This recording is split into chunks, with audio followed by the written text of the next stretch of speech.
Hello সবাই, আজকের এই দারুণ এক্সপ্লেনার আয়োজনে আপনাদের অত্যন্ত উৎসাহের সাথে স্বাগত জানাচ্ছি। আজ আমরা এমন একটা বিষয় নিয়ে কথা বলবো যা আক্ষরিক অর্থেই আমাদের চারপাশের জগৎকে বদলে দিয়েছে। আমাদের চারপাশের ভৌত জগৎ থেকে কাগজে নথিপত্রগুলো কিভাবে ডিজিটাল দুনিয়ায় প্রবেশ করে আর মেশিন কিভাবে ধীরে ধীরে এই কাগজগুলো পড়তে শিখেছে, সেই অবিশ্বাস্য যাত্রার গল্পই আজ আমরা জানব। এটি কেবল কিছু প্রযুক্তির গল্প নয়, বরং মানুষের তৈরি করা দাগ আর চিহ্নগুলোকে মেশিনের বোধগম্য করে তোলার এক অসাধারণ ইতিহাস। চিন্তা করে দেখেছেন কখনো এই যে যন্ত্র বা মেশিন, এরা আসলে কাগজ পড়ে কিভাবে? মানে আমরা তো এমসিকিউ বৃত্ত ভরাট করি বা ব্যাংকে গিয়ে চেক জমা দিই, আর ম্যাজিকের মতো চোখের পলকে সব কাজ হয়ে যায়, তাই না?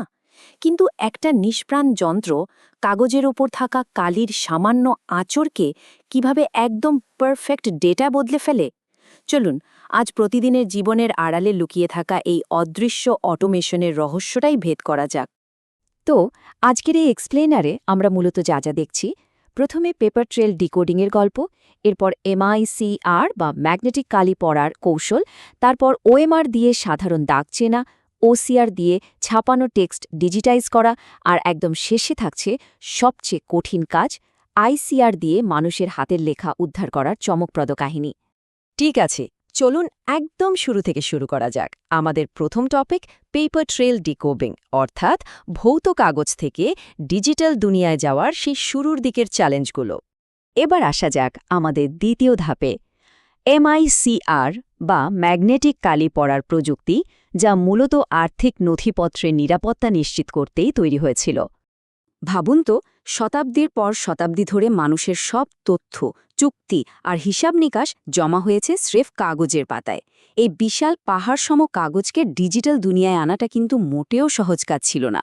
একদম শুরুর দিকে সফল সমাধানগুলোর কথা যদি বলি, তবে প্রথমেই আসবে এমআইসিআর বা ম্যাগনেটিক ইঙ্ক ক্যারেক্টার রিকগনিশন।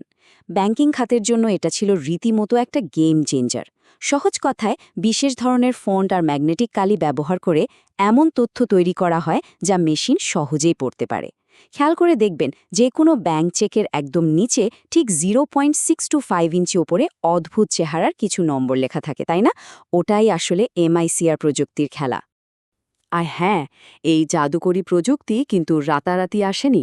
১৯৪০-এর দশকের আগে ব্যাংকের সর্টেম্যাটিক পদ্ধতিতে হাতে ধরে ধরে চেক বাছাই করতে হতো। বুঝতেই পারছেন কি পরিমাণ ঝক্কির কাজ ছিল সেটা। এরপর ১৯৫০-এর দশকের মাঝামাঝি স্ট্যানফোর্ড রিসার্চ ইনস্টিটিউট আর জেনারেল ইলেকট্রিক মিলে বিশ্বের প্রথম স্বয়ংক্রিয় চেক প্রসেসিং সিস্টেম বানিয়ে ফেলে। আর ১৯৫৮ সালে আমেরিকান ব্যাংকার্স অ্যাসোসিয়েশন তো এটাকে গ্লোবাল স্ট্যান্ডার্ড হিসেবে স্বীকৃতিই দিয়ে দেয়। ম্যানুয়াল কাজের পাহাড় থেকে মানুষকে বাঁচাতে ইঞ্জিনিয়ারদের এই অবিশ্বাস্য উদ্ভাবন সত্যি প্রশংসার দাবিদার। এখানে সবচেয়ে মজার বিষয়টা হলো এর নিখুঁত মেকানিজম।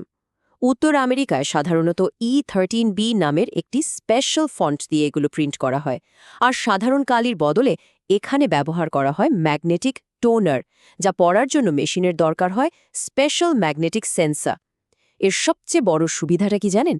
চেকের ওপর যদি কোনো সিল পড়ে, কালি লেপটে যায় বা চেকটা একটু ছিঁড়েও যায়, মেশিন ঠিকই ম্যাগনেটিক সিগন্যাল ধরে নম্বরটা পড়ে ফেলতে পারে। কোনো ভুল নেই। জালিয়াতি ঠেকানো আর এমন অবিশ্বাস্য স্থায়িত্বের কারণেই ব্যাংকগুলো আজও এর উপর অন্ধের মতো ভরসা করে। চলুন এবার একটু ওপরের ধাপে ওঠা যাক। আমাদের তৃতীয় টপিক, ওএমআর বা সাধারণ দাগ চেনা, যা দিয়ে পরীক্ষা এবং সার্ভের মতো কাজগুলোকে অটোমেট করা হয়। ব্যাংকের চেক থেকে এবার এমন একটা প্রযুক্তিতে আসি যেটা আমরা সবাই জীবনে অন্তত একবার হলেও দেখেছি, ওএমআর বা অপটিক্যাল মার্ক রিকগনিশন। স্পেশাল কালির বদলে এবার মেশিন মানুষের তৈরি সাধারণ দাগ বা মার্ক চিনতে শুরু করল। এটি নির্দিষ্ট জায়গায় কোনো দাগ আছে কি নেই সেটা ধরতে পারে। ওই যে স্কুল কলেজের এমসিকিউ পরীক্ষার খাতাগুলোর কথা মনে আছে, যেখানে ছোট ছোট বৃত্ত ভরাট করতে হতো আমাদের? এই প্রযুক্তিটা মূলত ওই ভরাট করা বৃত্তগুলোকে স্ক্যান করে কাজ করে। তো এটা কাজ করে কিভাবে? খুবই সিম্পল কয়েকটা ধাপ। প্রথমে একেবারে মেপে মেপে একটা নির্দিষ্ট ফরম্যাটের কাগজ তৈরি করা হয়, যেখানে দাগ দেওয়ার জায়গাগুলো ফিক্সড থাকে।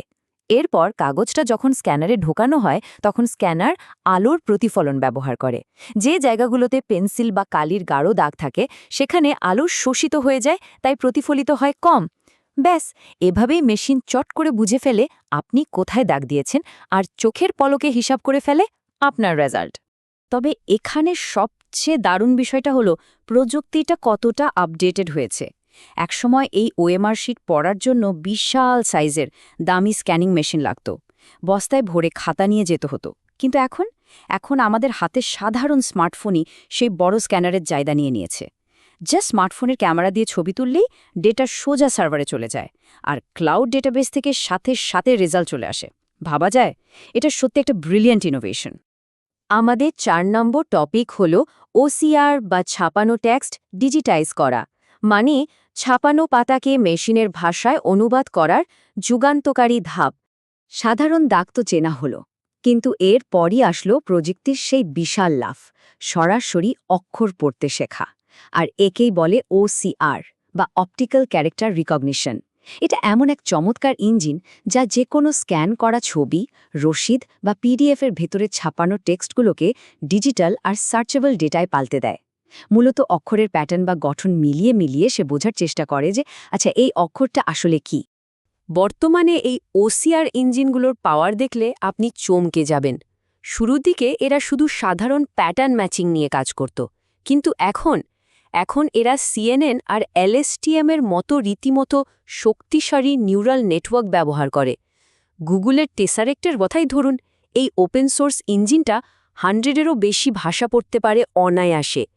কাগজের টেক্সট যদি পরিষ্কারভাবে ছাপানো থাকে, তাহলে এরা 99%-এরও বেশি নির্ভুলভাবে সেটা পড়ে ফেলতে পারে। পুরনো বই বা রেকর্ড ডিজিটাইজ করার ক্ষেত্রে এটা রীতিমতো একটা বিপ্লব। আর এবার আমরা পৌঁছালাম আমাদের শেষ এবং সবচেয়ে রোমাঞ্চকর ধাপে। 5 নম্বর টপিক, আইসিআর বা মানুষের হাতের লেখা উদ্ধার করা, মেশিনের জন্য যেটা আক্ষরিক অর্থেই চূড়ান্ত একটা চ্যালেঞ্জ। দেখুন, ছাপানো টেক্সট তো মেশিন খুব সহজেই পড়ে ফেলছে, তাই না? কিন্তু আসল চ্যালেঞ্জটা শুরু হয় মানুষের হাতের লেখা নিয়ে, যেটা চরম মাত্রায় বিশৃঙ্খল। আর এই কঠিন কাজটা করার জন্য যে অ্যাডভান্সড প্রযুক্তিটা ব্যবহার করা হয় তার নাম আইসিআর বা ইন্টেলিজেন্ট ক্যারেক্টার রেকগনিশন। সাধারণ ওসিআর এখানে একেবারেই অচল, কারণ মানুষের হাতের লেখা কোনো নির্দিষ্ট ফন্ট মেনে চলে না। তাই এখানে সিকোয়েন্স মডেল আর অত্যাধুনিক মেশিন লার্নিং ব্যবহার করা হয়, যাতে আমাদের পেঁচানো পরিবর্তনশীল হাতের লেখাও মেশিন নির্ভুলভাবে ধরতে পারে। এখন আপনার মনে হতে পারে হাতের লেখা পড়া মেশিনের জন্য এতটা কঠিন কেন? প্রথমত, আমাদের লেখার স্টাইলে রয়েছে অসীম বৈচিত্র্য। টানা বা পেঁচানো হাতের লেখায় একটা অক্ষর কোথায় শেষ হলো আর আরেকটা কোথায় শুরু হলো তার কোনো সীমাই থাকে না। তার ওপর আমরা তো সবসময় স্কেল দিয়ে মেপে সোজা লাইনে লিখি না, লাইন এঁকে বেঁকে যায়। আর সবচেয়ে বড় সমস্যাটা ভাবুন, একজন ডাক্তারের প্রেসক্রিপশনের লেখা আর 100 বছরের পুরনো একটা দলিলের লেখার মধ্যে আকাশ পাতাল পার্থক্য। ফলে মেশিনকে ট্রেন করানোর জন্য গোছানোর ডেটাসেট পাওয়াটাও বেশ ঝামেলার একটা কাজ। এই বিষয়টা ওসিআর আর আইসিআর এর পার্থক্যটাকে একদম জলের মতো পরিষ্কার করে দেয়। ওসিআর চলে ছকে বাঁধা নিয়মে, নির্দিষ্ট ফন্টে, যেখানে নির্ভুলতার হার 99%-এরও ওপরে। অন্যদিকে আইসিআরকে লড়তে হয় মানুষের অসীম বৈচিত্র্যময় খামখেয়ালি হাতের লেখার সাথে। এটা পুরোপুরি মেশিন লার্নিংয়ের উপর নির্ভরশীল, আর এর নির্ভুলতার হার সাধারণত 85-95% মতো হয়ে থাকে। তাই আপনি যদি হাতের লেখার ডকুমেন্টে ভুল করে সাধারণ ওসিআর চালিয়ে দেন, ডেটাগুলো কিন্তু চিরকালের জন্যই হারিয়ে যাবে বা ভুলভাল হয়ে যাবে। তাহলে চলুন পুরো ব্যাপারটা এক নজরে একটু সামারি করে নিই। রিয়েল ওয়ার্ল্ডে কোন কাজে কোনটা সেরা? ওই যে ব্যাংকের চেকের মতো অতি সংবেদনশীল ডকুমেন্টের জন্য আমরা ভরসা করি এমআইসিআর এর উপর। পরীক্ষার খাতার বৃত্ত বা স্ট্যান্ডার্ড মার্কের জন্য আমাদের আছে ওএমআর। ছাপানোর ডিজিটাল রসিদ পড়তে ওসিআর এর জুড়ি মেলা ভার। আর মেডিকেল ফর্ম বা ডাক্তারের প্রেসক্রিপশনের মতো অগোছালো হাতে লেখার জন্য আমাদের চূড়ান্ত হাতিয়ার হলো আইসিআর।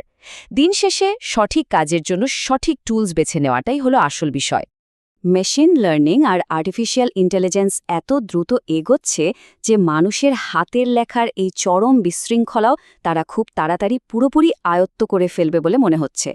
তো আজকের এই এক্সপ্লেনার থেকে এটা তো একেবারে পরিষ্কার যে প্রযুক্তি এক জায়গাতেই থেমে নেই। তাহলে শেষ করার আগে একটা দারুণ প্রশ্ন রেখে যাই আপনাদের জন্য। মেশিন যখন আমাদের এত জটিল হাতের লেখাই ডিকোড করে ফেলছে, তখন এদের পরবর্তী লক্ষ্য কি হতে পারে? ভবিষ্যতের মেশিন মানুষের আর কোন মৌলিক বৈশিষ্ট্যটি ডিকোড করবে বলে আপনার মনে হয়? ভাবুন তো, আমাদের আজকের আয়োজন এখানেই শেষ করছি। নতুন কিছু শেখার এই আনন্দ চলতে থাকুক।